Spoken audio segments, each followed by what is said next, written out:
হস্তিনাপুরের রাজা শান্তনু একদিন শিকারে বেরিয়ে গঙ্গাদেবীকে দেখে তাকে বিয়ে করে নিয়ে এলেন এবং পুত্র দেবব্রত জন্মবার পর গঙ্গাদেবী তাকে রেখে পৃথিবী ছেড়ে চলে গেলেন। ছোটবেলা থেকেই দেবব্রত সমস্ত বিদ্যায় ও অস্ত্র চলাকালীন নিপুণ হয়ে উঠেছিলেন। এরপর একদিন শান্তনু মৃগয়ায় গিয়ে দাসরাজের মেয়ে সত্যবতীকে দেখলেন ও তাকে বিয়ে করতে চাইলেন। দেবব্রত থাকতে সত্যবতীর ছেলে রাজা হতে পারবে না বলে দাসরাজ বিয়ে দিতে রাজি না হওয়ায় শান্তনুর মনে খুব দুঃখ হলো। তখন দেবব্রত প্রতিজ্ঞা করেছিলেন যে তিনি কোনোদিন রাজা হবেন না এবং বিয়েও করবেন না। এজন্য তার নাম হয়েছিল ভীষ্ম। এরপর সত্যবতীর সঙ্গে শান্তনুর বিয়ে হয়ে গেল এবং চিত্রাঙ্গদ ও বিচিত্রবীর্য নামে তাদের দুটি ছেলে জন্মালো। শান্তনুর পর চিত্রাঙ্গদেবের অল্প বয়সেই মৃত্যু হলো।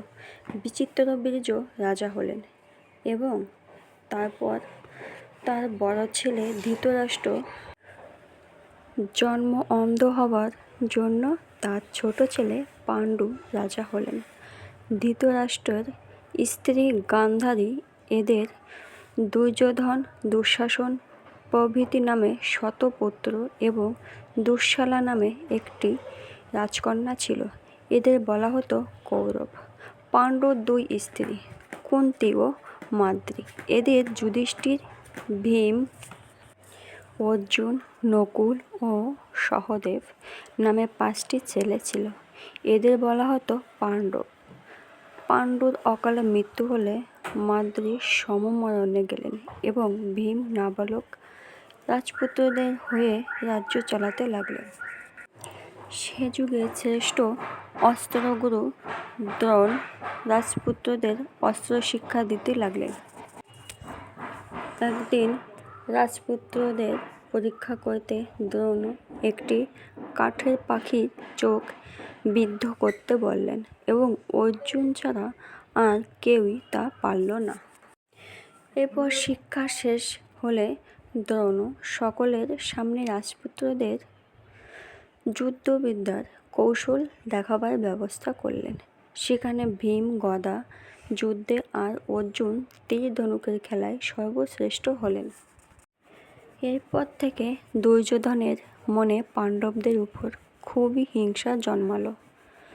তাই কর্ণ যখন অর্জুনের সঙ্গে যুদ্ধ করতে এলেন তখন তিনি তাকে অঙ্গরাজ্য দান করে তার সঙ্গে বন্ধুত্ব স্থাপন করলেন।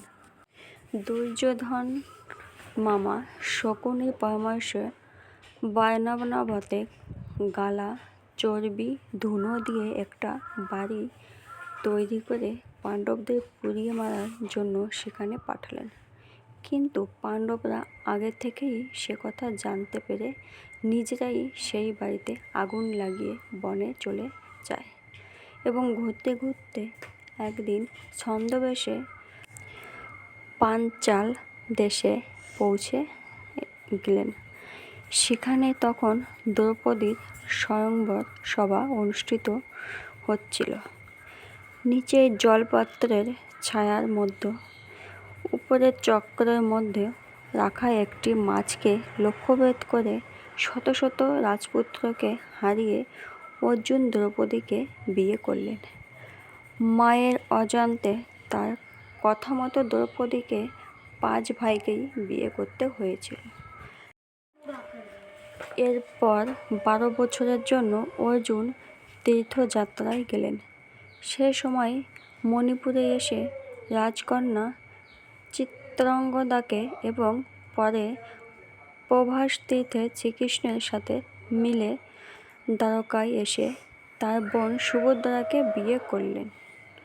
এরপর অগ্নিদেবের নির্দেশে শ্রীকৃষ্ণ ও অর্জুন খণ্ডবন পুড়িয়েছিলেন এবং অগ্নিদেব সন্তুষ্ট হয়ে অর্জুনকে গান্ডীব ও ধনুক।